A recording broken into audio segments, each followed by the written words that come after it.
ሪል ስቴት በዓለም አቀፍ ደረጃ ማለት ሳናወራው የሚታወቅ ነው። አዋጭ ኢንዱስትሪ ነው ተብሎ ነው የሚታሰበው። ነውም ደግሞ በተለያየ መንገድ ማትረፍ ይቻላል ከሪል ስቴት።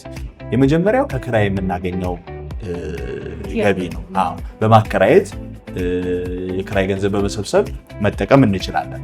ያ ማለት ካሽ ፍሎ አለው ማለት ነው። የገንዘብ ፍሰት አለው ማለት ነው። እዚህ ተጠቃሚ ነን ማለት ነው። ሁለተኛው ካፒታል ጌን ነው። ወይንም ቤቱን ሊኩዊዴት በምናደርግበት በምንሸጥበት ወቅት አሁን ከገዛነው ዋጋ አፕሪሺየት አድርጎ ጨምሮ ከተገኘ ያ ትርፉ በገዛንበትና በምንሸጠው መካከል ያለው ልዩነት ትርፍ ነው ማለት ነው።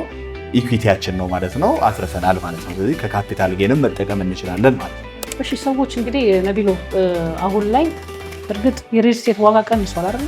ግን አሁንም ሰዎች የመግዛት ፍላጎታቸው አለና መግዛት የሚፈልጉ ሰዎች ምን ነገሮችን ማየት አለባቸው? ምን ላይ ትኩረት አድርገው ነው ግዢያቸውን መፈጸም ያለባቸው ቤት ለመግዛት የሚያስቡ ሰዎች?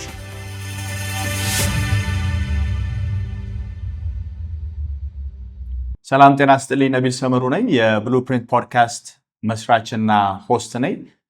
ባለፉት ኤፒሶዶች የብሉፕሪንት ፖድካስት ቤተሰቦች በስልክም ሆነ በኮሜንት ላሳያችሁን ድጋፍ በእኔ በብሉፕሪንት ፖድካስት እና በኮሆስቴ በቲጂ ስም እጅግ አድርገን ማመስገን እንፈልጋለን። አሁንም ድጋፋችሁ አይለየን። በዛሬው ፕሮግራማችን ደግሞ ውድ ቤተሰቦቻችን ለየት ባለ ርዕስ የመተናል። ሪል ስቴት ፎር ቢግነርስ፣ ሪል ስቴት ለጀማሪዎች በሚል ርዕስ ሰዎች ወደ ሪል ስቴት ከመግባታቸው በፊት ሊያውቋቸው የሚገቡ ሚስጥሮች ምንድን ናቸው የሚለውን የዳሰስንበት ፕሮግራም ነው። ብዙ ጊዜ የሪል ስቴት ወርቃማ ህጎች ተብሎ ሎኬሽን ይባላል። ነገር ግን ሎኬሽን ከመምረጣችን በፊት ልናውቃቸው የሚገቡ ነጥቦች ምንድናቸው የሚለውን በዚህ ኤፒሶድ ዳሰነዋል። ከዚህም ባለፈ ንብረቶች እንዴት ነው አንድ ንብረት ከሌላ ንብረት ጋር የምናነጻጽረው የምናወዳድረው ሚዛን ላይ የምናስቀምጠው የሚለውን የሪል ስቴት ቀመሮች በሚል የሪል ስቴት ማትሪክስ በሚል በዚህ ፕሮግራም ለመዳሰስ ሞክረናል። ከዚህ ባለፈ ቤቶች ስንገዛ ትክክለኛ ሰዓት መቼ ነው? ቤታችንን መሸጥ ብንፈልግ ሊኩዊዴት ማድረግ ብንፈልግ ትክክለኛው ሰዓት መቼ ነው? ስለዚህ የሪል ስቴት ራሱ ኢንዱስትሪው ሳይክል አለ ወይ ሲዝን አለ ወይ የሚለውን በዚህ ፕሮግራም ለማየት ሞክረናል። ከዚህ ፕሮግራም በጣም ብዙ ትማራላችሁ፣ በጣም ብዙ ታተርፋላችሁ። መመልከት እንዳትረሱ። ብሉፕሪንት ፖድካስትን ሰብስክራይብ ማድረጋችሁን እንዳትረሱ። ወደ ፕሮግራሙ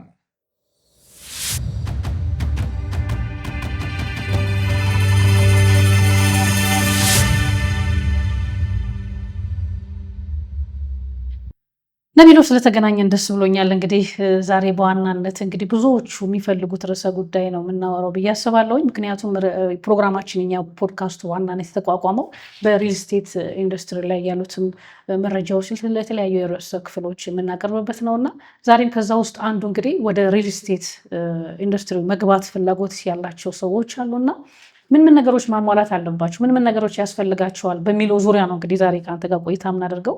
እዚህ ላይ የተወሰነ የምታነሳው ነገሮች አሉ በፕሮግራማችን ርዕሰ ጉዳያችንን በተመለከተ? ቲጂ ያው አሪፍ ፕሮግራም እንደሚሆን ተስፋ አደርጋለሁ። ምክንያቱም ብሉፕሪንት ፖድካስት ሪል ስቴት ላይ ትኩረት አድርጎ የሚሰራ ፖድካስት መሆኑ ይታወቃል። አዲስ እንደመሆናችን መጠን ብዙ ጥሩ ፊድባኮች እያገኘን ያለ ነው። ብዙ ሰብስክራይብ ያደረጉ ሰዎች አሉ። ብዙ የሚደወሉልን ስልኮች አሉ። በቀጣይም ለምታደርጉልን ድጋፍ በዚህ አጋጣሚ ማመስገን እፈልጋለሁ። ነገር ግን አብዛኛው አናሊቲክሱን ስንመለከት ይህንን ፕሮግራም የሚከታተሉ ይህንን ሾው የሚከታተሉ ተመልካቾቻችን ሰብስክራይብ ሳያደርጉ ነው የሚከታተሉትና በዚህ አጋጣሚ ሰብስክራይብ ማድረጋችሁ እኛንም ስለሚደግፈን ሞራልም ስለሚሆነን ሰብስክራይብ እንድታደርጉ በዚህ አጋጣሚ መናገር እፈልጋለሁ። በመሃል ደግሞ እኔና አንቺ እንደዚህ ዛሬ እንደምናደርገው ማለት ነው እንዳልሽው ርዕሱ ዛሬ ሪል ስቴት ፎር ቢግነርስ ነው የሚለው በጣም ኤክሳይቲንግ የሆነ ሰብጀክት ነው። ምክንያቱም ሪል ስቴት ላይ መግባት የሚፈልጉ ሰዎች ማዳመጥ የሚፈልጉት ሰብጀክት ነው ብዬ አስባለሁ እና አልሚዎችን እያመጣን ነው በዋነኝነት እዚህ ሾው ላይ የምናቀርበው። ግን በመሃል ደግሞ እንደዚህ እየመጣን የሪል ስቴት እውቀቶችን ለተመልካቾቻችን ሼር እናደርጋለን ማለት ነው። ከራሳችንም ተዘጋጅተን እነሱ ሪኩዌስት በሚያደርጉልንም አጋጣሚዎች የተለያዩ ርዕሰ ጉዳዮችን ይዘን ሼር እናደርጋቸዋለን ማለት ነው። I'm excited. አሪፍ ነው። እንደውም አድማጮች ተመልካቾቻችን ይሄንን ፕሮግራም የሚከታተሉ እንድናነሳላችሁ የሚፈልጓቸው ጥያቄዎች ካሉ ከስር ቢያስቀምጡልን በጊዜውን ጠብቀን ምላሽ እንደምንሰጣችሁ ተስፋ አደርጋለሁ። ብሉፕሪንት ነው በመከታተል ላይ ያላችሁት። ላይክ፣ ሼር፣ ኮሜንትን አትርሱ። ወደ መጀመሪያ ጥያቄያችን እንለፍ። ከቢሎ እንግዲህ ብዙ ጊዜ ሰዎች ሪል ስቴት መግዛት በጣም አስተማማኝ ኢንቨስትመንት እንደሆነ ያምናሉና ነገር ግን መዘግየቶች፣ ኪሳራዎች እና ያልተጠናቀቁ ፕሮጀክቶች እናያለን። የሪል ስቴት በእርግጥ ለጀማሪዎች ደህንነቱ የተጠበቀ ነው ማለት የምንችለው ምን አይነት ነገሮችን ሲሟሉ ነው? ትልቅ ጥያቄ ነው። ውስጡ 3 ጥያቄዎች አሉት። አሪፍ ጥያቄ ነው ቲጂ። ምንድነው ሪል ስቴት በዓለም አቀፍ ደረጃ ማለት ሳናወራው የሚታወቅ ነው። አዋጭ ኢንዱስትሪ ነው ተብሎ ነው የሚታሰበው። ነውም ደግሞ ትልቅ ኢንዱስትሪ ነው።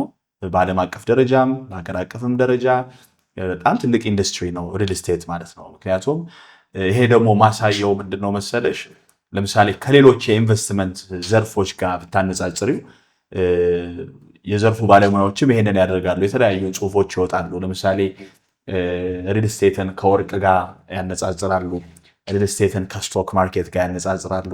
ሪል ስቴትን ከሌሎች የኢንቨስትመንት ዘርፎች ጋር ከማኒፋክቸሪንግ ኦር ከሚያመጡት ሪተርን ኦን ኢንቨስትመንት ከሚያመጡት ትርፍ አንጻር ያነጻጽራሉ እና ብዙ ጊዜ የተሻለ ነው ሪል ስቴት ማለት ነው። ብዙ ጊዜ የተሻለ ነው፣ ሰዎችም ይመርጡታል። ለምንድን ነው የሚመርጡት ደግሞ ብለሽ የምታስቢ ከሆነ ሪል ስቴት የመጀመሪያው ነገር ሃርድ አሴት ነው። የሚታይ የሚዳሰስ የሚጨበጥ ነገር ነው። ኦኬ ማለት አሁን ስቶክ አያዋጣም እያልኩሽ አይደለም፣ ግን ለምሳሌ ከስቶክ ጋር እንደማነጻጸር ብናየው እኔ ለምሳሌ የሆነ ድርጅት አለኝ ልበልሽና አንቺ መጥተሽ እኔ ድርጅት ላይ አክሲዮን ስትገዢ የዛ አክሲዮን ትርፍ የሚወሰነው እንግዲህ በድርጅቱ ፐርፎርማንስ፣ በማኔጅመንቱ የተለያዩ መለኪያዎች ይኖሩታል። እዛ ውስጥ አልገባም። ግን ሰዎች ብዙ ጊዜ ሪል ስቴትን የሚመርጡበት ምክንያት ምንድነው?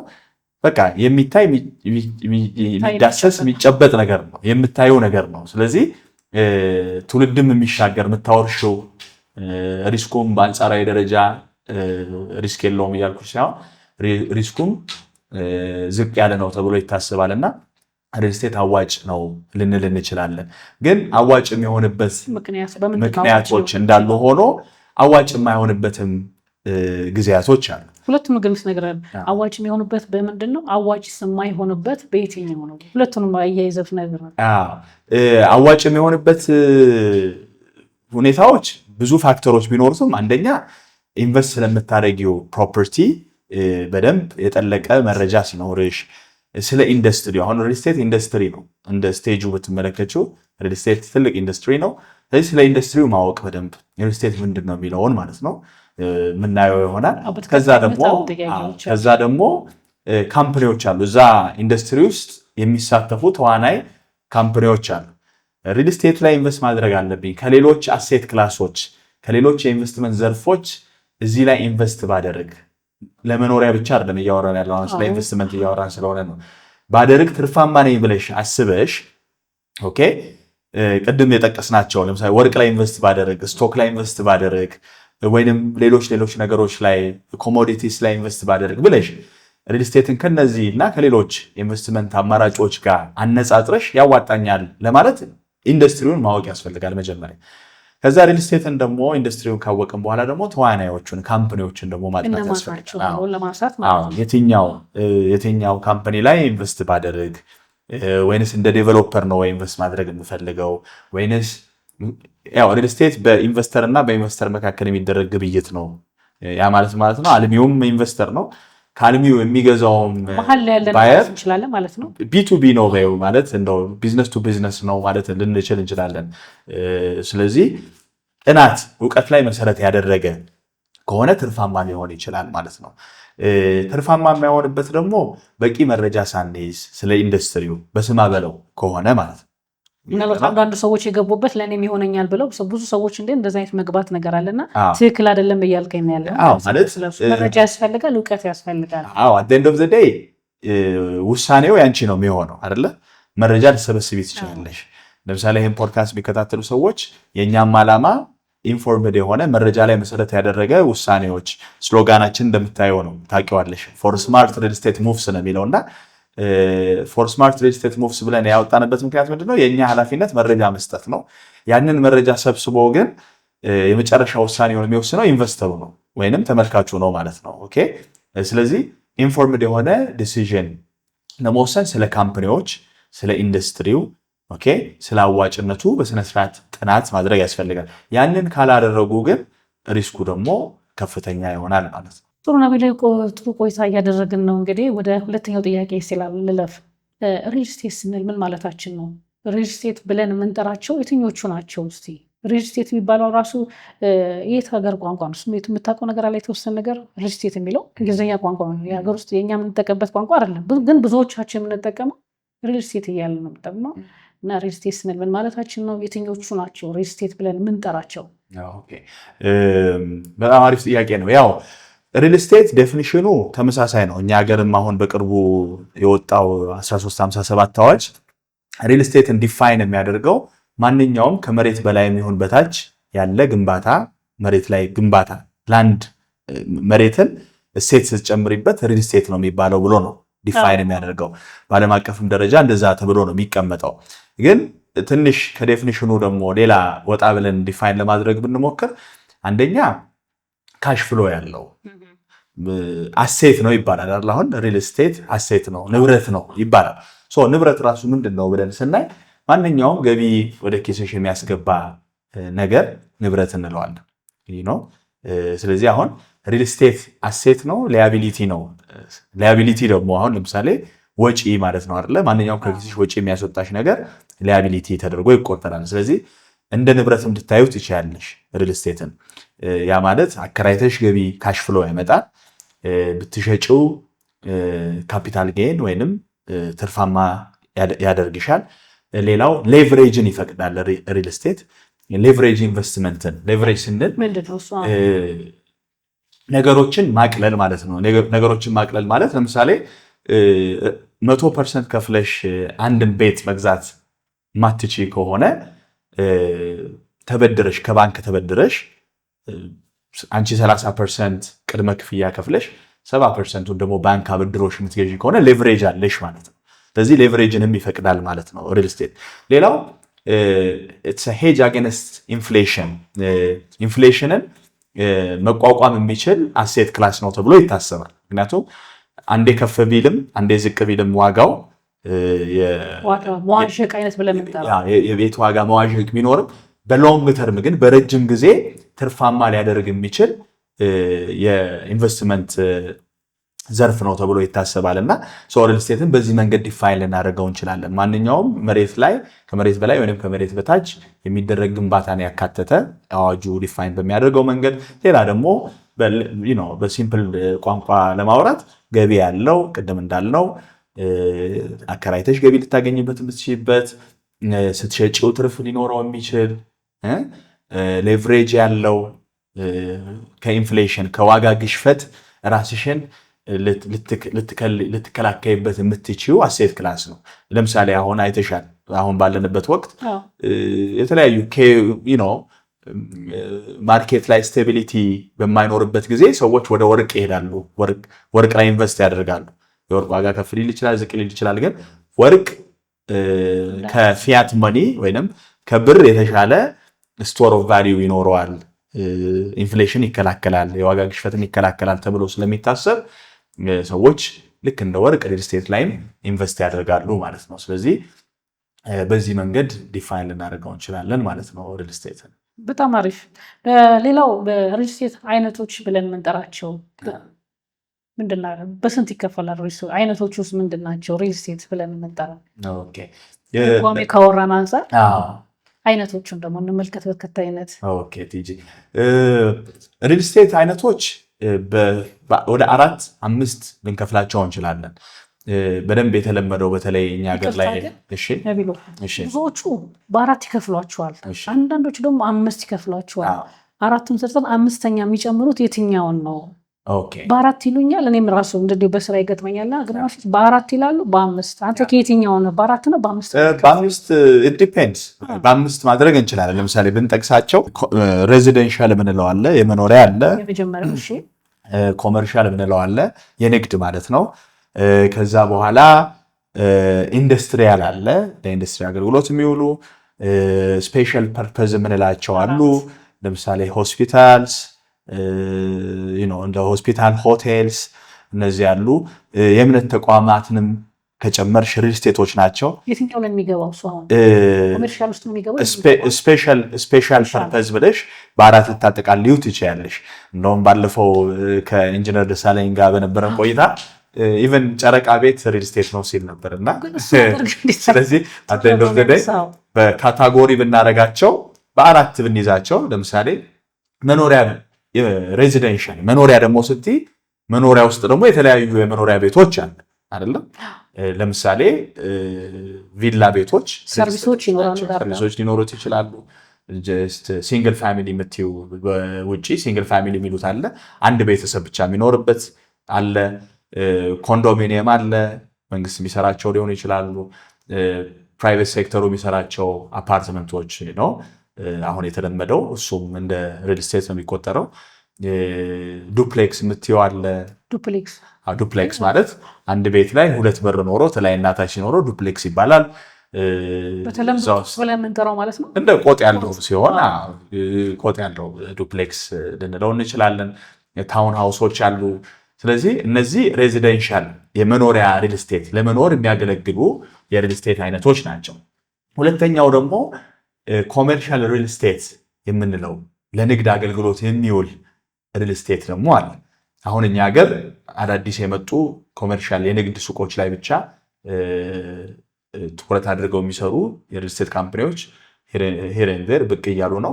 ግን በሌላው ዓለም ላይ ኮሜርሻል ሪል ስቴት ፌመስ በጣም አዋጭ ነው። ምክንያቱም ሪተርን ኦን ኢንቨስትመንቱም ከሬዚደንሻል ሪል ስቴት ከመኖሪያ ቤት ሪል ስቴት የተሻለ ስለሆነ ማለት ነው። ኦፊስ ስፔሶችንም እዚህ ውስጥ ማካተት እንችላለን።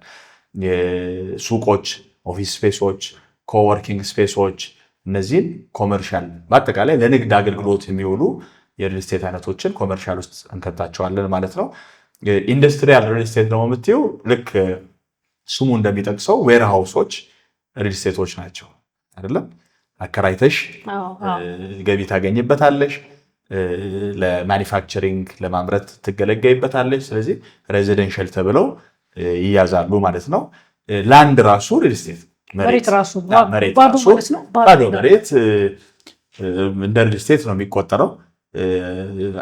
የተለያዩ ዴፊኒሽኖች ቅድም እንዳልነው ግን አንዳንድ ለዛ ነው የተለያየ ቦታ ላይ ላንድ ላይ ላንድ ኢምፕሩቭመንት ከመሬት በላይም ሆነ በታች ግንባታ ስትፈጽሚ ያን ነገር እንደ ሪል ስቴት ይቆጠራል ብለናል። አንዳንድ ቦታ ላይ ላንድንም እንደ ሪል ስቴት ይቆጥሩታል። አንዳንድ ቦታ ላይ ግን ግዴታ ላንድ ላይ ግንባታ ሲደረግበት ነው ሪል ስቴት የሚሉ አሉ። ስለዚህ ስፔሻል ፐርፐዝ ደግሞ የምትያቸው ቅድም እንደጠቀስናቸው ለሆቴል አገልግሎት የሚገነቡ አሉ፣ ለሆስፒታል አገልግሎት የሚውሉ አሉ። ለምሳሌ ስቴዲየም ሪል ስቴት ነው፣ ግን ለምን አገልግሎት ነው የሚውለው? አይደለ? ለስቴዲየም አገልግሎት ለስፖርት ማዘውተሪያነት ነው የሚያገለግለውና ስለዚህ በአራት ወይንም በአምስት ልንከፍላቸው እንችላለን ማለት ነው የሪል ስቴት አይነቶችን። ግን ይህን ካነሳን በማንጻር የኮንዶሚኒየም ወይም ደግሞ በተለምዶ የጋራ መኖሪያ ቤቶች ብለን የምንጠራው አንዳንድ ጊዜ ሪል ስቴት ውስጥ ይከቱታል። አንዳንዱ ሰዎች ደግሞ ሪል ስቴት አይደለም የሚሉ አሉና አንተ ከየትኛው ወገን እንዴት ታየዋለህ? እኔ እንደ ሪል ስቴት ነው የምቆጥረው። ቅድም እንዳልነው አሁን በኢንጂነር ደሳለኝ ዴፊኒሽን እስማማለሁ፣ ጨረቃ ቤትም ሪል ስቴት ነው በሚለው። ምክንያቱም አዋጁ ከመሬት በላይ ወይም በታች ማንኛውም ዴቨሎፕመንት መሬት ላይ እሴትን ስትጨምሪበት ሪል ስቴት ነው ስለሚል ኮንዶሚኒየምን እኮ የሚለየው ወይም 40/60/10/90/80 የምትያቸው ፕሮግራሞች በመንግስት ኢኒሺዬሽን የሚሰሩ ናቸው እንጂ አት ዘ ኤንድ ኦፍ ዘ ዴይ መኖሪያ ቤቶች ናቸው። ስለዚህ ሪል ስቴቶች ናቸው ማለት ነው።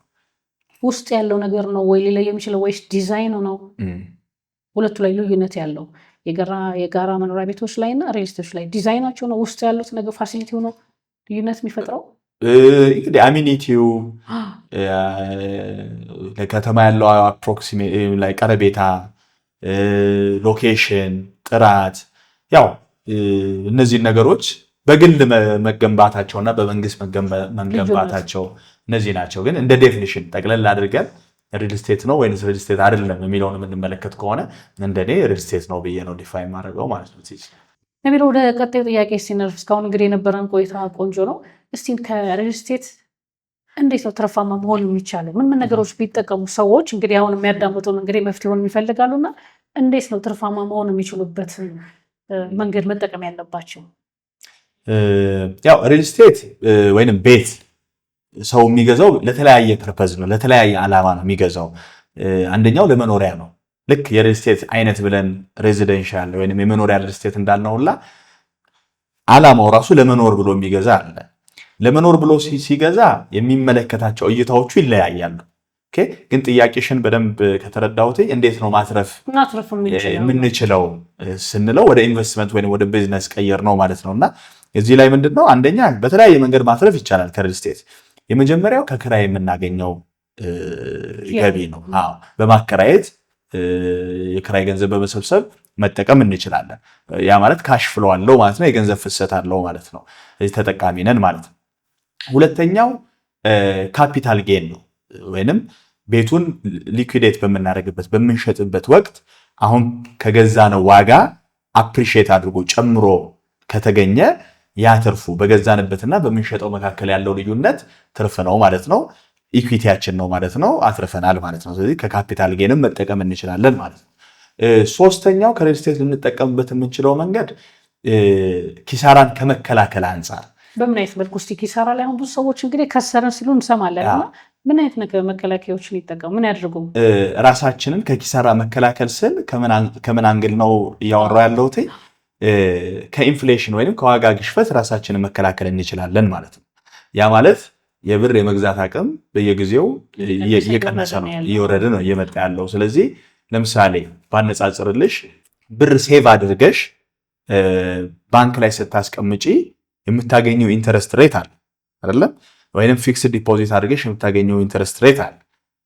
ሪል ስቴት ደግሞ ብትገዢ ከ2 ከ3 ዓመት በኋላ ያንን ንብረት አሴት ይዘሽ ስትሸጪ የምታገኘው ትርፍ ስታነጻጽሪው የትኛው ነው ብለሽ ስትመለከቺ የተሻለ ነው ተብሎ ይታሰባል። እና እዚህ የዋጋ ግሽበትን ከመከላከል አንጻር ከሪል ስቴት ጥቅም ማግኘት እንችላለን ማለት ነው።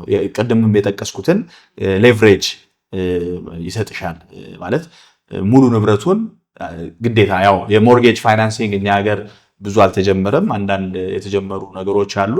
ግን ምንድነው ጠቅለል አድርገን ሌላ ዓለም ላይ ያለውን ተሞክሮም ስንመለከት ለምሳሌ 10% ዳውን ፔመንት አድርገሽ ቅድመ ክፍያ ከፍለሽ 90%ቱን ወይንም 20% ዳውን ፔመንት ከፍለሽ 80%ቱን 30% ከፍለሽ 70%ቱን ባንክ ፋይናንስ የሚያደርግበት ሁኔታዎች አሉ። ያ ማለት ሌቨሬጅ ሰጠሽ ማለት ነው። ሙሉ ለሙሉ አንቺ አልከፈልሽም። ኢቭን ዶ ወደፊት ብትከፊውም ያንን ኢንተረስት ጨምረሽ ለባንኩ ብትከፊም፣ አሁን ላይ ግን የቤት ባለቤት የምትሆኝበትን እድል ሊያመቻች ይችላል ማለት ነው። ስለዚህ በእነዚህ 3 እና 4 መንገዶች ከሪል ስቴት መጠቀም እንችላለን ማለት ነው። ግን ጠቅለል ስናደርገው ከክራይ፣ ከዋጋ አፕሪሺዬሽን ወይም ካፒታል ጌን፣ ሄጅ አገንስት ኢንፍሌሽን የዋጋ ግሽበትን ከመከላከል አንጻር እንዲሁም ደግሞ ሌቨሬጅን ይሰጠናል ማለት ነው። እሺ ሰዎች እንግዲህ ነቢሎ አሁን ላይ በእርግጥ የሪል ስቴት ዋጋ ቀንሷል አይደለ? ግን አሁንም ሰዎች የመግዛት ፍላጎታቸው አለና መግዛት የሚፈልጉ ሰዎች ምን ነገሮችን ማየት አለባቸው? ምን ላይ ትኩረት አድርገው ነው ግዣቸው መፈጸም ያለባቸው ቤት ለመግዛት የሚያስቡ ሰዎች? በጣም ጥሩ ጥያቄ ነው ቲጂ። የመጀመሪያው እንግዲህ 3 ጎልደን ህጎች አሉ ይባላል። ጎልደን? አዎ በቃ ወርቃማ ህጎች አሉ ሪል ስቴት ላይ። የመጀመሪያው ምን እንደሆነ ታውቂያለሽ? ሎኬሽን ግን ይሄን እንግዲህ ከዚህ የነበረው ቆይታዎቹ ብዙ እንግዶቻችን ይሉት ነበር ሎኬሽን እናንተ ጋር መጥቷል። ስለዚህ መጀመሪያ ጎልደን ነው ሎኬሽን የመጀመሪያው። ግን ለምንድን ነው ሰዎች ሎኬሽን የሚሉት የሚለውንም ማየት ያስፈልጋል። ምክንያቱም የአንድ ቤት ያለበት ቦታ የዛን ቤት ዋጋ ስለሚወስን ነው፣ ዲተርሚን ያደርጋል። ያ ማለት ምን ማለት ነው? ለምሳሌ ሰፈር መጥቀስ ካስፈለገ ውድ የሚባሉ ሰፈሮች አካባቢዎች አሉ አይደለ? ፕራይም ሎኬሽን ናቸው ተብሎ ይሸጡ የነበሩ አሁን በእርግጥ እርምን ይሄ የኮሪደር ልማቱ ብዙ ነገሮችን ይሄ ኢንፍራስትራክቸሩን ስላስተካከለው ብዙ ፕራይም ሎኬሽኖች እየተፈጠሩ ነው። ግን ከዚህ በፊት ከኮሪደር ልማቱ በፊት ፕራይም ሎኬሽን ተብለው ይሸጡ የነበሩ ለምሳሌ ካሳንችስ፣ ሳር ቤት፣ ቦሌ ቡልቡላ እያልሽ መጥቀስ ትችያለሽ። እና እነዚህ ቦታዎች ላይ ሲሆን ሎኬሽኑ ጥሩ ነው ተብሎ ስለሚታሰብ በካሬ የምትከፊው ለዛ ቤት በካሬ የምትከፊው ዋጋ ከፍ ይላል ማለት ነው። ግን ለምንድን ነው በካሬ ከፍ አድርገሽ የምትከፊው ፕራይም ሎኬሽን ሲሆን ስትይ፣ አንደኛ እዛ አካባቢ ያንን ቤት ገዝተሽ ስታከራዩ ከሌላ ሰፈር ጋር ሲነጻጸር በተሻለ ስለምታከራዩ የተሻለ ዋጋ ትከፊበታለሽ ማለት ነው። አንደኛ። ሁለተኛ ያማት ካሽ ፍሎ ማለት ነው። ጥሩ የሆነ የገቢ ፍሰት ይኖራል ማለት ነው። ሁለተኛ ደግሞ ስትሸጩ ለምሳሌ አሁን የጠቀስናቸው ቦሌ ላይ፣ ሳር ቤት ላይ ኦር ቡልቡላ ላይ የመሬትም ሆነ የቤት ዋጋዎች ካሳንችስ ላይ ከፍ ያሉ ናቸው። አሁን ካሳንችስ ለምንድን ነው በዶላር ነው የሚከራየው ይባላል። ሳር ቤት ላይ የተለያዩ ኢንተርናሽናል ተቋማት ስላሉ እዛ አካባቢ ስታከራይ በዶላር ነው የምታከራዩ፣ ጥሩ ገቢ ታገኝበታለሽ ትባያለሽ። ስለዚህ ሎኬሽን አንደኛው የምታገኘውን የገቢ ሁኔታ ስለሚወስን ነው። ሁለተኛ ቅድም እንደጠቀስነው ያንን ንብረት ሊኩዊዴት ስታደርጊ ስትሸጪ የምታገኙ ትርፍ ከሌሎች ቦታዎች አንጻር የተሻለ ስለሚሆን ነው። ስለዚህ ዲማንድ አለው ማለት ነው። ኦኬ ዲማንድ አለው ማለት ነው። ስለዚህ ሎኬሽን ከገቢም አንጻር ከዋጋ አፕሪሺዬሽን ከካፒታል ጌን አንጻር አስፈላጊ ስለሆነ፣ ሌላው አሚኒቲ የተለያዩ አሚኒቲዎች ያሉበት ለከተማ ፕሮክሲሚቲ የመንገድ በደንብ ምቹ የሆነ መንገድ ያለበት ለከተማ ቅርብ የሆነ ለትምህርት ተቋማት ለሃይማኖት ተቋማት ቅርብ የሆኑ ሎኬሽኖች የተሻለ ቫልዩ ይኖራቸዋል ማለት ነው። ስለዚህ ሎኬሽን የሚባለው በእነዚህ ምክንያቶች ነው። ስለዚህ አንደኛው ሎኬሽን፣ ሁለተኛው ካሽ ፍሎ ነው። ካሽ ፍሎ ማየት ያለባቸው ሰዎች ማለት ነው። ሎኬሽን ከተመለከቱ በኋላ ካሽ ፍሎ አንድ ንብረት የሚለካው አንደኛው መለኪያው በሚያስገባው ገቢ እንቅስቃሴው መጠን ነው። ስለዚህ ጥሩ ካሽ ፍሎ አለው ወይ ስገዛው ነገ ባከራየው ያ ሰፈር አንደኛ የተከራይ ፍላጎት አለ ወይ፣ ሁለተኛ ጥሩ መክፈል የሚችሉ ተከራዮች አሉ ወይ። ተረዳሽኝ አባባለ የመክፈል አቅምም ራሱ ማለት ነው። ለምሳሌ ካሳንችስ በዶላር ይከራያል፣ ሳር ቤት በዶላር ይከራያል ስንል ሌሎች ሎኬሽኖች ላይ በዶላር የሚከራይ ኮሚኒቲ ላይኖር ይችላል። ለምሳሌ በዶላር የሚከፈለው አብዛኛው ኢንተርናሽናል ኤክስፓቶች ያሉበት አካባቢ ነው አይደለ? ስለዚህ ኤክስፓቶች የማይፈልጉት ሰፈር ላይ ከሆነ ኢትዮጵያዊ ሆኖ በዶላር ሊከፍልሽ አይችልም። ስለዚህ ያንን ማየት ያስፈልጋል ማለት ነው። ከካሽ ፍሎ አንጻር ሁለተኛው ይሆናል ማለት ነው። ሌላው አፕሪሺየት የማድረግ አቅሙ ራሱ ንብረቱ አፕሪሺየት የማድረግ አቅሙ እንዴት ነው ግን እሱ ለምን ጥያቄ ጠየቀኝ ማለት ነው። እንዴት ነው ግን አሁን አፕሪሺየት የማድረግ አቅሙ ማለት ኢቨን ከተሰራበት ማቴሪያል ጀምሮ ግብአቶች ይጠቀሙ ግብአቶች ያ ቤት የተሰራበት ግብአት ጥራቱላ የወደፊት የመሸጫ ዋጋሽን ይወስናል። ስለዚህ እነዚህን ነገሮችም ከግምት ውስጥ ማስገባት ያስፈልጋል ማለት ነው። አንደኛው ሎኬሽን ነው፣ ሁለተኛው ካሽ ፍሎ ነው ገቢውን፣ ሶስተኛው ደግሞ ካፒታል ጌን አለው ወይ ይኖረዋል ወይ፣ አራተኛ እያልሽ መጨመር ትችያለሽ። በቀላሉ መሸጥ እችላለሁ ወይ፣ ሊኩዊዴት ማድረግ እችላለሁ ወይ። አንዳንድ ሰፈር ቤቶች ቶሎ ይሸጣል። ኦኬ እንደ አጋጣሚ ነው እንደድል ነው ወይስ ምንድነው ሰው ወይስ ቦታው ሎኬሽኑ ነው? እነዚህ ፋክተሮች አሁን የጠቀስናቸው ፋክተሮች ማለት ነው ካሽ ፍሎ፣ ፍላጎት፣ ዲማንዱ ሰው ባለበት ነው ቢዝነስ የሚሰራው አይደለም። አሁን ለምሳሌ ቦሌ ቡልቡላ አካባቢ ብትሄጂ ክራይ ውድ ነው። በተጨማሪም የመሬትም ሆነ የቤት ዋጋ በአንጻራዊ ደረጃ ውድ ነው። ልክ እንደነ ሳር ቤት እንደነ ካሳንችስ ብለሽ የምትጠቅሺው ሰፈር ነው። ለምንድን ነው ተብሎ ሲጠቀስ አንደኛ ለቦሌ ቅርብ ነው፣ በቅርብ ርቀት ላይ ነው የሚገኘው። ስለዚህ ለትራንስፖርት ቀለል ይለዋል ሰው ማለት ነው። ግልጽ ነው። ስለዚህ ውድም ቢሆን እዛ አካባቢ ተከራይቶ የትራንስፖርቱን ሴቭ የሚያደርግ ከሆነ ሰፈሩን ሊመርጠው ይችላል። እነዚህ ነገሮች መታየት መቻል አለባቸው ማለት ነው። ከዚህ ጋር አያይዘ ነቢሉ ይሄንን ለማድረግ ቀመር ወይም ደግሞ መለኪያ አለው የሪል ስቴት ቀደም የጠቀስካቸው ነገሮች እሱ ላይ ቀመሮች አሉት በካልኩሌሽን የሚሰሩት? ይሄ በጣም ምርጥ ጥያቄ ነው። ባይዘወይ ለምንድን ነው እንደዚህ ያልኩሽ? አሁን እኛ ሀገር ላይ ያው ኢንዱስትሪው 30 ዓመታት አይደለ? 30 ዓመት የዘለለ እድሜ የለውም እኛ ሀገር ላይ እና ኢቨን ስትራክቸርድ የሆነ ህግ የወጣለት አሁን በቅርቡ ነው 1357 ህዳር ወር አካባቢ ላይ ተወካዮች ምክር ቤት አካባቢ ላይ እንግዲህ 1357 የሚለው የወጣው ሪል ስቴት ላይ የመጀመሪያው 1357 ደንቡም ገና አልወጣም፣ መመሪያዎች አልወጡም። ስለዚህ ተግባራዊ ያልሆነም ገና እሱም ቢሆን ማለት ነው። ነገር ግን አሁን ስትራክቸር እየያዘ ነው፣ ቅርጽ እየያዘ ነው። ሌላው ዓለም ላይ ግን ቀመሮች አሉት የሪል ስቴት ቀመሮች ብለን በስነ ስርዓት የሪል ስቴት ቀመሮች አሉት እና ፎርሙላዎች አሉት። አንድ ንብረት ምንለካበት ቀመሮች አሉት። አንደኛ ለምሳሌ ኔት ኦፕሬቲንግ ኢንካም ፕሮግራሙ ራሱ የዛሬው ሪል ስቴት ለጀማሪዎች አይደለም። ሪል ስቴትን መረጃ እየሰጠን ስለሆነ የመጀመሪያው ቋንቋዎቹን መረዳት ያስፈልጋል። የሪል ስቴት በቋንቋ ብለን እንጠራቸው የተወሰነ ጥብታን ሳደስ ይለኝ የሪል ስቴት ቋንቋዎች ብለን የምንላቸው የትኞቹ ነው? ለምሳሌ አሁን የጠቀስኩት ኔት ኦፕሬቲንግ ኢንካም ኔት ኦፕሬቲንግ ኢንካም ምንድን ነው ስንል ከወጪ ገቢ ብለን ዲፋይን ልናደርገው እንችላለን። ለምሳሌ አንድ ቤት ላይ የተጣራ ትርፍሽ ያ ማለት ነው። ለምሳሌ አንድ ቤት 50 ሺህ ብር አከራየሽ ልበልሽ።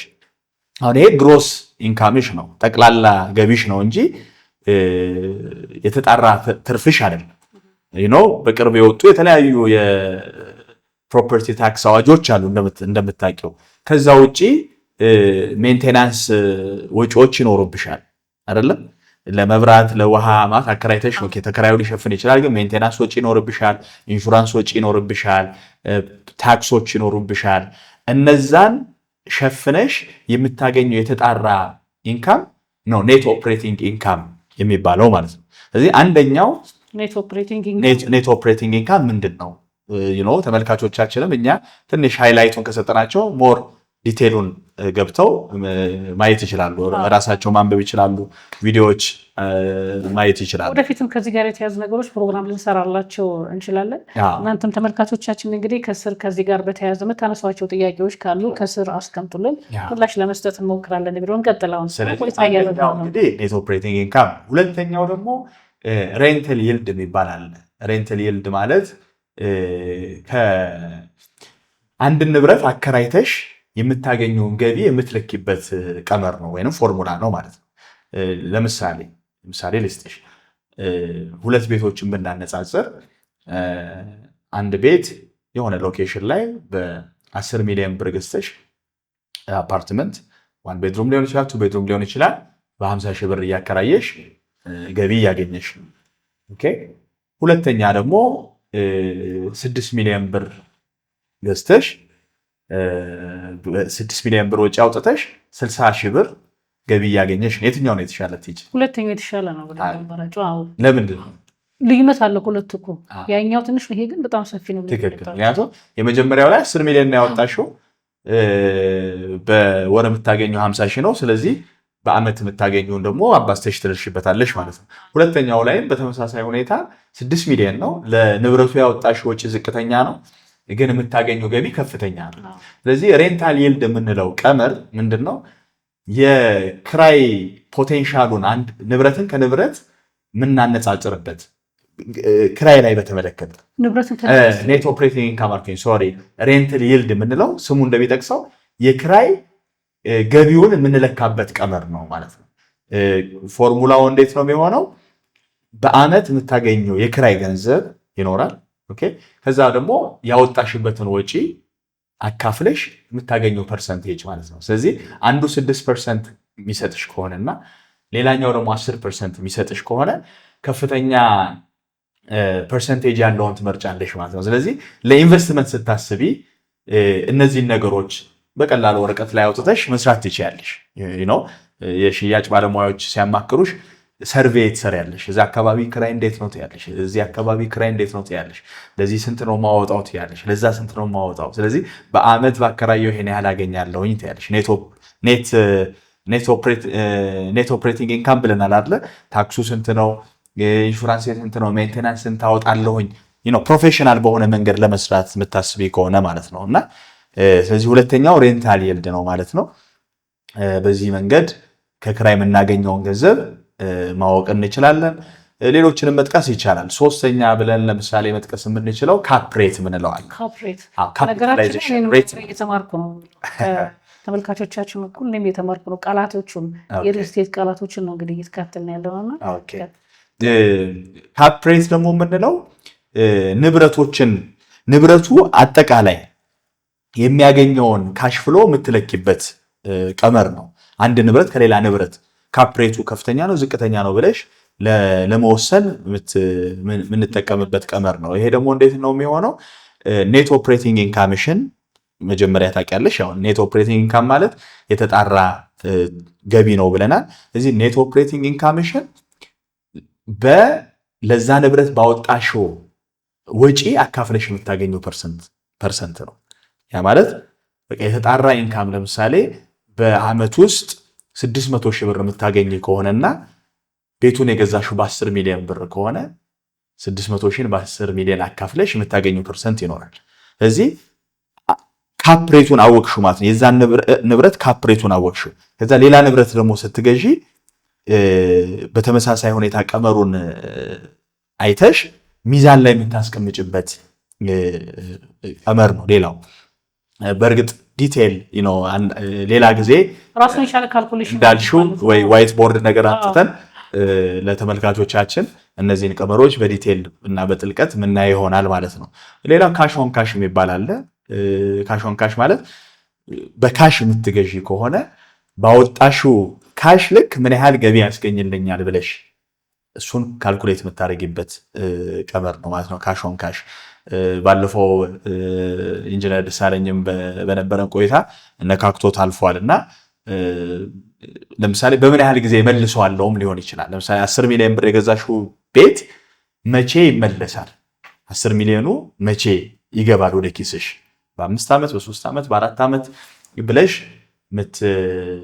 የምትለኪባቸው ቀመሮች ናቸው ማለት ነው። ስለዚህ ከመጀመሪያው ጋር አያይዘን አንድ ገዢ ወይንም ኢንቨስተር ሪል ስቴት ላይ ወይንም ቤት ላይ ኢንቨስት ከማድረጉ በፊት ሎኬሽንን፣ ካሽ ፍሎን፣ ሪተርን ኦን ኢንቨስትመንት፣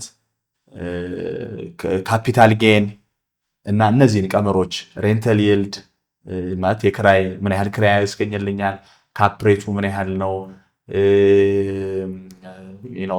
ካሽ ኦን ካሽ፣ ኢንተርናል ሬት ኦፍ ሪተርን ብለሽ የምታጠኛቸው ቀመሮች አሉ ማለት ነው። ስለዚህ ያው ዛሬ ነካክተን አልፈናቸዋል። ለወደፊት ጠለቅ ያለ ቪዲዮ እንሰራላቸዋለን ማለት ነው። በነገራችን ላይ ነቢሎ ቀጣዩ ጥያቄ ይሄ ነበር። ምንድነው ወደ ሪል ስቴት የሚገቡ ሰዎች ኢንቨስት ለማድረግ ሲፈልጉ መጀመሪያ ቦታዎችን ነው እንደ ዋናነት የሚያስፈልጉ አይደል? ቦታዎች ምን አይነት ቦታዎችን መምረጥ አለባቸው? በምን አይነት መልኩ ነው ቦታዎችን መርጠው ራሳቸው ማድረግ የሚችሉት የሚለው ጥያቄ ነበር በተከታይነት የነበረው። አሁን የተወሰነ አንስታቸዋል። ትንሽ የሚጨምረው ካለ እሱ ላይ ቦታዎች ሲመርጡ ምን ነገሮችን ይመልከቱ? ሎኬሽን ማለት ነው። ከአልሚዎች ቤት ሲገዙ ምን አይነት ሎኬሽኖችን መምረጥ መቻል አለባቸው? ቅድም ለመነካካት ሞክሬያለሁ። አንደኛ አሚኒቲዎችን መመልከት፣ ፕሮክሲሚቲ ለከተማ ለመሀል ከተማ ቅርብ ነው ወይ? ቅርብ ለመሀል ከተማ ደግሞ ስንል አንዳንዴ የትኛው ነው መሀል ከተማ ባለው የታራሽ? አንዳንዴ ምንድነው አሁን አንዳንድ ጓደኞች አሉኝ ለእኔ ሩቅ ነው ብዬ የማስባቸው ሰፈር የሚኖሩ ማለት ነው። ግን እኔ የምኖርበት ሰፈር ደግሞ ለእነሱ ሩቅ ነው። ኦኬ ያ ማለት ምን ማለት ነው? አንዳንድ ሰዎች ምን ይመርጣሉ? ለስራቸው ቅርብ የሆነ ቦታ ይመርጣሉ። ምሳ ሰዓት ገብተው ምሳቸውን በልተው ተመልሰው በ5 ደቂቃ በ10 ደቂቃ ትራፊክ ጃም ሳያጋጥማቸው ወደ ስራቸው መመለስ ይፈልጋሉ። ይሲ አሁን አንደኛ ፍላጎት በጣም ኢምፖርታንት ነው። ምንድነው የሚፈልጉት ሰዎች ምንድነው የሚፈልጉት የሚለው በጣም ኢምፖርታንት ነው። ቀጥሎ አሚኒቲስ ያልናቸው መንገድ አስፈላጊ ነው። ትራንስፖርት አለ ወይ እዛ ሰፈር ላይ? የተለያዩ ተቋማት የመንግስት ተቋማት ጉዳዮች ለምሳሌ አሁን ውልና ማስረጃ የመሳሰሉት አሚኒቲዎች አሉት ወይ? መዝናኛ ስፍራዎች አሉት ወይ? ስለዚህ እነዚህን ቼክ ሊስቶች ማሟላት አለበት ብዬ አስባለሁ። ባከራየው ሰርቬይ አድርገው እዛ አካባቢ የክራይ ዋጋ እንዴት ነው የሚለውን ባከራየው የተሻለ ትርፍ አገኝበታለሁ ወይ? ያው ወደ ቀመሩ እየተመለስን ነው። ብሸጠው የተሻለ ትርፋማ መሆን ይችልበታለሁ ወይ? ብኖርበት እኔ ራሴ ማለት ነው ራሴ ብኖርበት ለምሳሌ ቤቱን ብቻ ሳይሆን ሰፈሩንም ነው የምትገዢው። ባይተወይ አካባቢውን ነው የምትገዢው። መሀል ከተማ ግን አሁን ባለው ሁኔታ ግን መሀል ከተማ ምን ቤት ነው አሁን ባለው መሀል ከተማ እንግዲህ አሁን ባለው ሁኔታ አሁን ላይ ዲፔንድስ እንደ ፍላጎትሽ ነው የሚለየው አይደል ቲጂ? ለምሳሌ አንዳንድ ጓደኞቼ ሩቅ ነው የሚኖሩት ብዬ ማስባቸው ሰፈሮች ለነሱ ደግሞ እኔ የምኖርበት ሰፈር ሩቅ ነው። ምክንያቱም ህይወታቸው እዛ ሰፈር ስለሆነ ማለት ነው። ህይወታቸው እዛ ሰፈር ነው፣ ስራቸው ቅርብ ነው። አንዳንድ ሰው ከስራ ቦታው ወደ ቤቱ ምሳ ሰዓት ላይ ገብቶ ምሳውን በልቶ ቡና ጠጥቶ ልጆቹን አይቶ መመለስ የሚፈልግ ሰው አለ። በ5-10 ደቂቃ ስነዳ አልኖርም የሚል ሰው አለ። ግልጽ ነው። ቤቱን ብቻ ሳይሆን የምትገዢው ሰፈሩንም ነው የምትገዢው። ሎኬሽን ማህበረሰቡን ገብቶሻል። አንዳንድ ስታንዳርድ ማለት ስታንዳርድ የኢኮኖሚ ስታንዳርድም ማሳያ ነው አይደለ? ቤት አይደለ? ለምሳሌ ላይክ የቦሌ ልጅ የሳር ቤት ነው ቤቴ ምናምን ሲባል የሆነ የሚያሳየው የፋይናንሻል ስታተስ አለ። ስለዚህ ጌትድ ኮምፓውንድ ውስጥ የምታገኛቸው አሚኒቲዎች አሉ አይደል? ግሪነሪው ምናምን እነዚህን ነገሮች ኮንሲደር ማድረግ ያስፈልጋል። ባከራየው ስንት ያወጣል፣ ቢሸጠው ስንት ያወጣል፣ ከዛስ ብኖርበት ሰላሜን አገኝበታለሁ ወይ ነው። ይህንንም ነው ሰው የሚገዛው። ከግምት ውስጥ ማስገባት አለበት። መግዛት ቤቷን ብቻ ሳይሆን ሰፈሩንም፣ ኢንቫይሮንመንቱንም፣ አሚኒቲውንም እነዚህ ነገሮች ማየት ያስፈልጋል ማለት ነው። ሌላው ነው ቢለው በተከታይነት ማንሳት ፈልገው እንግዲህ ብዙ ሰዎች ቤት መግዛት ሲፈልጉ ወቅትን የጠበቀ መሆን አለበት ወይ? እንግዲህ አሁን ይህንን ፕሮግራማችን የሚከታተሉ በሀገር ውስጥም ያሉ ውጭም ያሉ የርዕሰ ክፍሎች ይከታተሉናል እና ወቅቶችን ጠብቀው ነው ወይ ወደ ሀገር ቤት የመጡት ቤት ለመግዛት? እኔ አሁን እንደመለከተው ብዙ ጊዜ አሁን ማስታወቂያዎቹን ስንመለከት እንግዲህ የአዲስ ዓመት፣ ገና እንዲሁም ፋሲካ ላይ ሁሉም ሪልስቴት አልሚዎች ቅናሽ የሚያደርጉባቸው አጋጣሚዎች አሉና ሪልስቴት ቤቶችን መግዛት የሚፈልጉ ሰዎች ወቅትን ጠብቀው ነው መግዛት ያለባቸው። ወቅቶችስ አሉ ወይ? ቅድም የጠቀስነው አለ የሪል ስቴት ሳይክል ብለን እንደ ገዢ ዋጋ በሚቀንስበት ሰዓት መግዛቱ የተሻለ ነው አይደለም? ምክንያቱም ዝቅተኛ ዋጋ ዛሬ ካለ ነገ ዝቅተኛ ዋጋ ሆኖ ይቀጥላል ማለት አይደለም። ቦተሙን ግዢ ይባላል ብዙ ጊዜ አይደለ? ቦተሙን የዋጋውን በቃ መጨረሻ ወይንም ርካሽ በሆነበት ጊዜ የምትገዢ ከሆነ ከፍ ብሎ ዋጋው ከፍ ሲል ስትሸጪ የማትረፍ ቻንስሽ ሰፊ ነው ማለት ነው። ቶፑን የምትገዢ ግን ከሆነ ለምሳሌ እንደ ምሳሌ ነው እያነሱ ያለሁት በካሬ 70,000-80,000 እየተሸጠ ከሆነ ዛሬ የሆነ ጊዜ እኮ ፕራይም ሎኬሽኖች ላይ እስከ 200-250,000 ብር ነው ከዛም በላይ ያበደ ዋጋ በካሬ ሲሸጥ ነበረ። 70,000 ግን አልናፈቀንም ነው የሚለው 70,000 አሁን ላይ ባለው ግን ጥፎ አይደል? አሁን ላይ እንግዲህ የሚያስተዋውቁ ትንሽ ወደዛ ውስጥ መግባት ቢከብድም ለማለት የፈለግኩት ግን ምንድን ነው ዝቅ ባለ ዋጋ የምትገዢ ከሆነና ህጋዊነቱን የምታረጋግጭ ከሆነ ዋጋው ከፍ ሲል ትርፋማነትሽን ታረጋግጫለሽ ማለት ነው። ስለዚህ ሲገዙ ቦተሙን ቢገዙ ቶፑን መሸጥ ይችላሉ ማለት ዋጋው ፒክ ላይ ሲደርስ ቅድም ያነሳነውን ላለመድገም ያወራናቸው አሉ አይደለ? ኤክስፓንሽን ከዛ በኋላ ፒክ ኮንትራክሽን ከዛ ደግሞ ተመልሶ ሪሴሽን ብሎ ሳይክሉ ስለሚዞር ያንን ሳይክል አይተሽ መግዛት ያስፈልጋል። ግን ከማስታወቂያ ጋር ከበዓላት ጋር ተያይዞ የሚደረጉ ቅናሾችም ይኖራሉ። እንግዲህ ያንን ጥናት የሚፈልግ ነገር ነው። ደንበኞች በደንብ አጥንተው ይሄ ሪል ስቴት ካምፓኒዎች የሚያወጧቸው የቅናሾች እውነተኛ ቅናሾች ናቸው አይደሉም? እኔ ስላልሰላ ማለት አንዳንዴ ሽስጥሩ ነው ግን ቅናሽ የሚለው ራሱ ሴንስ ይሰጣል ስንሰማው። ቅናሽ የሚለው ነገር ራሱ ግን እንዴት ታየዋለህ አንተ? ቅናሽ ብሎ የሚባል ተብሎ ማስታወቂያዎች እንትን የሚሉት ስልሽ እውነተኛ ቅናሽ ነው ወይ የሚለው እሱን የጠየቁሻል። አንዳንዴ የተለያዩ ኤግዚቢሽኖች ላይ እቃዎች በቅናሽ ይሸጣሉ ይባላሉ። ግን አክቹሊ በኖርማል ዴይ ከበዓላት ውጭ ሄደሽ ዋጋ ቼክ ስታደርጊ እንደውም ወይ ተመሳሳይ ነው ወይ እንደውም ኤግዚቢሽኖች ላይ ጨምሮ ልታዩ ትችያለሽ። ምሳሌ ነው የሰጠ ያለሁት እና በዓላት ላይ የሚደረጉ ቅናሾች እውነተኛ ቅናሽ ናቸው አይደለም የሚለው የራሱ የገዢው የቤት ስራ ይሆናል ማለት ነው። ነቢሎ ወደ ጥያቄዎቻችን ወደ ማገባደዱ ላይ ደርሰናልና በስተመጨረሻ ወደ ሪል ስቴት ኢንዱስትሪ መግባት ፍላጎት ያላቸው ሰዎች ወጣቶችም ሊሆኑ ይችላሉ ማስተዋል ወይም ደግሞ ማወቅ አለባቸው የሚለውን እንደ ማጠቃለያ ጥሞች አንስተን ፕሮግራማችንን በዚህ ብናበቃ ምን ይመስላል? አሪፍ ነው። ያው ርዕሱ እንደሚለው ሪል ስቴት ፎር ቢግነርስ ነው የሚለው። ጀማሪዎች ያው በጣም ብዙ እውቀት ያላቸው ሰዎች አሉ ይህንን ፕሮግራም የሚከታተሉ ደግሞ ስለ ሪል ስቴት ማወቅ የሚፈልጉ ሰዎችም አሉ።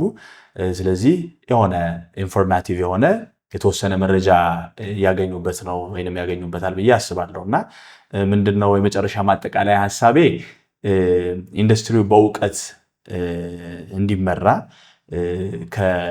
ነው ይህንን ፕሮግራም ያዘጋጀ ነው። በጣም ትላልቅ ፕሮጀክቶች የሰሩ በጣም ስኬታማ የሆኑ ሰዎችን እያቀረብን ያላቸውን ልምድ ተሞክሮ ፕሮጀክቶቻቸውን እንዲሁም ሴክተሩ ላይ ያሉ ክፍተቶች መፍትሄዎችን እያቀረብን ያለ ነው እና ጀማሪዎችም እነዚህን ፕሮግራሞች ቢያዩዋቸው ኢንፎርምድ የሆነ ውሳኔ ለመወሰን ይህን ቃል እየደጋገምኩት ነው፣ ግዴታ መረጃ ላይ መሰረት ያደረገ ውሳኔ ሪስክን ለመቀነስ ግዴታ ማወቅ ያስፈልጋል እና የተለያዩ ጽሁፎችን ሪል ስቴት ላይ ቢያነቡ መጽሐፍቶች አሉ ማለት ኢትዮጵያ ውስጥም አሁን እንደ ኢንጂነር ደሳለኝ ያሉ ባለሙያዎች ከፍተኛ ልምድ ያላቸው ሌሎችም እንደነ ኢንጂነር ዝናቡም የተለያዩ ኢንተርናሽናል ሊትሬቸሮች ይጽፋሉ። ሌሎችም ማለት ነው። እነዚህን እንደ ማሳያ ጠቀስኩ እንጂ የእነሱን ጽሁፎች ቢያነቡ የተሻለ ሴክተሩ ያድጋል ብዬ አስባለሁ እና ዝም ብሎ በግምትና በእውቀት ሲሆን ኢንቨስትመንቱም የሚያመጣው ትርፍ ይለያያል ማለት ነው እና የኔ ያለኝ መልእክት በቃ ሴክተሩ በእውቀት እንዲመራ እንደዚህ አይነት ፕሮግራሞችን ብትከታተሉ የሚል ነው። እዚህ ፕሮግራማችንን ሰብስክራይብ አድርጉ፣ ላይክ አድርጉ፣ ኮሜንት አድርጉ። ብዙ ነገር ታገኙበታላችሁ ነው የምለው። ቀደም ሲል እንደገለጽከው የኢንጂነር ዝናቡ ተበጀ የአፍሪኮን ሪል ስቴት ዋና ስራ አስፈጻሚ እና ስራ አስኪያጅ እንዲሁም ደግሞ ኢንጂነር ደሳለኝ ከዚህ በፊት በነበሩ ፕሮግራማችን ላይ የተላለፉ በሆኑ ስለሆነ እዛ ላይ ገብተው ብዙ መረጃዎችን ቢያገኙ ያተርፉበታል ብዬ አስባለሁ። ሌሎች ገስቶችም ማለት በባለፈው ወር የተላለፉ በጣም ቢጠቅሙ እንደ አርኪቴክት ከድር ሰይድ ያነሳቸው ብዙ ፖይንቶች አሉ። የዘራምባ ሪል ስቴት መስራችና ባለቤት አማኑኤል ዘሪሁን። ስለዚህ እነሱን እየገቡ እኛ ትንሽ የሃይላይት ነው የሰጠናቸው፣ ጠለቅ ያለ እውቀት ያገኙበታል ብዬ አስባለሁ። አመሰግናለሁ ቲጂ። እጅግ በጣም አድርጌ አመሰግናለሁ። Thank you so much.